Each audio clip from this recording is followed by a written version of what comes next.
Namastê, tudo bem com você? Eu muito feliz de estar na sua companhia. Uma honra você me deixar entrar na sua casa. Gratidão. Se inscreve no canal. O canal está crescendo porque você está me ajudando a crescer. Deixe seu like, deixe seu comentário. É importante para a gente ter engajamento. Pessoal, o que eu vou falar hoje é muito interessante. Só foi encontrado uma cópia desse livro, inclusive preservada em siríaco, tá? Ele consta no meu livro Jesus. Deixa eu ver, tá aqui a capa, ó. Inclusive eu tô lançando ele agora, olha. Ele consta no meu livro, tá? E foi considerado como uma grande maravilha no que se refere a textos da Bíblia. Esse livro foi escrito provavelmente em um mosteiro por um monge anônimo antes do século XIII. Por que eu estou falando dele hoje? Porque hoje é o dia da gente desmontar a árvore. Hoje é o dia dos Reis Magos, dia do astrólogo, e hoje é o dia que a gente desmonta a árvore. Esse texto que eu vou falar para vocês, ele teria migrado para o Egito e depois foi descoberto na Biblioteca do Vaticano, tá? Os 3 Reis Magos são os visitantes mais famosos que apareceram na vida de Jesus e são intitulados como magos ou magoi. Infelizmente, a igreja tem eles como, na verdade, os magos, como uma palavra como algo, uma palavra negativa. Mas eles teriam sido membros de uma ordem mística e residido no Extremo Oriente, em uma cidade chamada Shir. Os textos revelam que eles rezavam em silêncio e seriam descendentes de Sete, ou o terceiro filho de Adão. Esses magos eles subiam todos os dias na Montanha das Vitórias e rezavam em silêncio todos os dias. E certa vez, quando eles estavam rezando, uma luz proveniente de uma grande estrela entrou na caverna e revelou dentro dela um menino que os instruiu a seguirem para Jerusalém. Imediatamente eles se prepararam com os suprimentos para uma grande viagem, e essa viagem iria durar 2 anos. E os magos começaram a seguir essa estrela, e somente eles a viam, porque essa estrela era invisível às outras pessoas. Os reis, os magos, eles não emitiam nenhum som, nenhuma palavra, absolutamente nada em sua jornada. Apenas glorificavam e oravam, permanecendo sempre em silêncio. Eram assim chamados não os 3 reis magos, mas os 12 reis. Então, na verdade, a gente acredita que para cada mago houve uma comitiva de 3 a 4 mil pessoas que o acompanhavam e eram 12.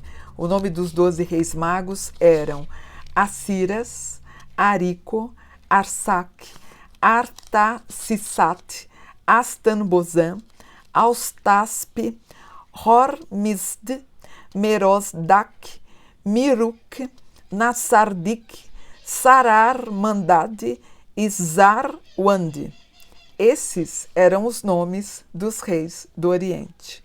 A história diz que os escolhidos conseguiram ver um maravilhoso sinal, onde o Filho de Deus apareceu em sua forma corpórea.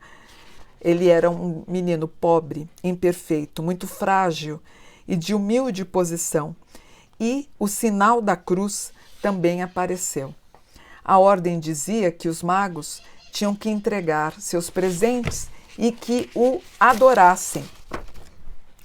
E adorassem então essa criança. Os magos chegaram em Jerusalém no mês da primavera de Nissan, que era em abril, repleto de flores, e Herodes mandou chamá-los para indagar o que faziam nessa região, mas alertados por essa luz, pediu para não falarem nada. A luz instruiu que entrasse em uma caverna que parecia a mesma caverna que eles usavam, e avistaram um grande pilar de luz, com anjos que subiam à direita e à esquerda. Em seguida, uma voz muito doce pediu para que eles entrassem. Assim, os reis chegaram, e Maria, a Virgem Maria, demonstrou muito medo, achando que esses reis, os 12, poderiam levar seu filho. Mas esses reis trataram de acalmá-la, pois a sua santa forma do menino acalmou todos. Depois que eles partiram, a luz foi junto a eles. E na despedida, a Virgem Maria disse: que a paz esteja com vocês.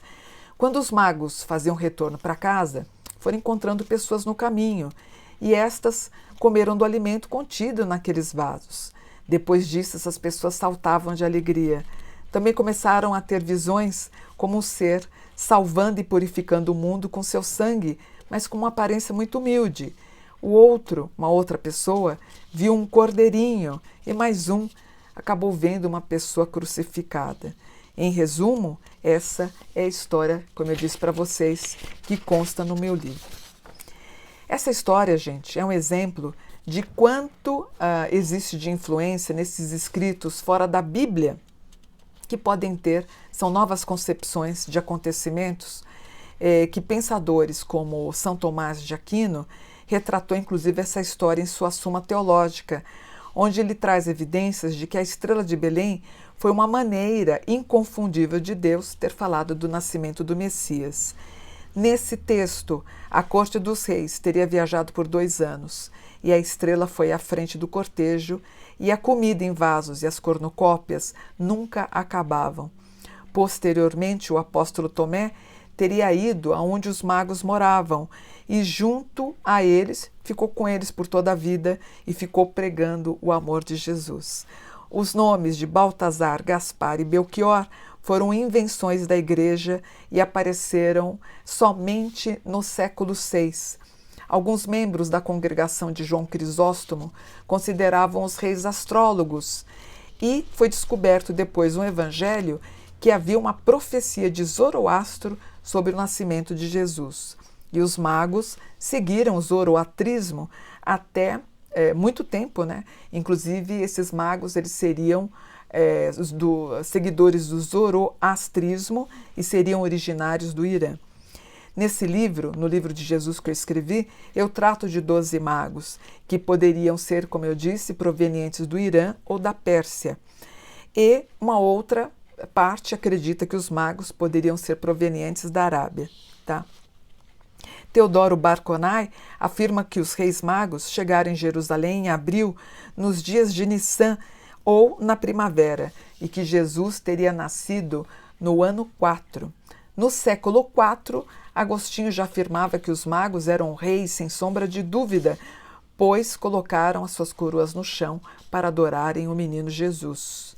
No século I, a palavra mago significava a prática de orar em silêncio, e que eram chamados de magos, e em seu idioma, porque com uma voz silenciosa glorificavam a Deus. Os presentes que levaram a criança, os presentes que os magos levaram para a criança Jesus, foram incenso, ouro e a mirra, porém em grande quantidade. Além de pedras púrpuras, guirlandas, o lenço de linho. Esse lenço de linho que os magos levaram foi o Santo Sudário, um bastão real e muitos outros presentes, nunca vistos na terra, e todos selados, conforme trata a tradição alquímica. Em troca, a família José e Maria teriam dado aos magos uma faixa de pano que não queimava no fogo, uma pintura de Jesus com Maria e uma pedra que produz o fogo sagrado. E na volta da Pérsia, Jesus foi aparecendo para eles na forma de luz, como criança, como jovem, como meia-idade e velho. Embora em Mateus 2,11 os magos tivessem visitado o menino no estábulo, aqui nesse texto é retratado o nascimento de Jesus em uma caverna. Eu estive lá em Israel, para mim, Jesus nasceu na mesma gruta onde teria ficado Raquel, onde Raquel foi sepultada. A tradição da caverna aparece na Revelação dos Magos, no Proto-Evangelho de Tiago, no Testamento de Adão, em Ciríaco, no Diálogo com Trifão e outros autores cristãos primitivos. Tá? Então é isso que eu queria falar para vocês, que na verdade não eram nem 3 reis, e sim 12. Alguns teólogos eles entenderam isso como uma verdade. Infelizmente, a igreja corta essa ideia e coloca 3 reis magos. No meu texto, quando Jesus ele teria conseguido não ter sido morto na cruz, que eu coloco e dou provas que isso pode ter acontecido, que há uma possibilidade. Ele segue depois Jesus, tanto dos 13 aos 30 anos, ele tem toda uma orientação dos reis magos, e depois da crucificação, ele consegue seguir para a Pérsia para o mundo árabe, enfim, ele consegue ir para outros lugares, incluindo a Grécia, que eu vou fazer um texto sobre isso depois. Ele continua pregando e orientando pessoas. São possibilidades que eu explano em 460 páginas e espero que vocês gostem do que eu concluo. Eu acho que ficou um texto bem interessante, espero que vocês gostem, tá bom? Então vou ficando por aqui.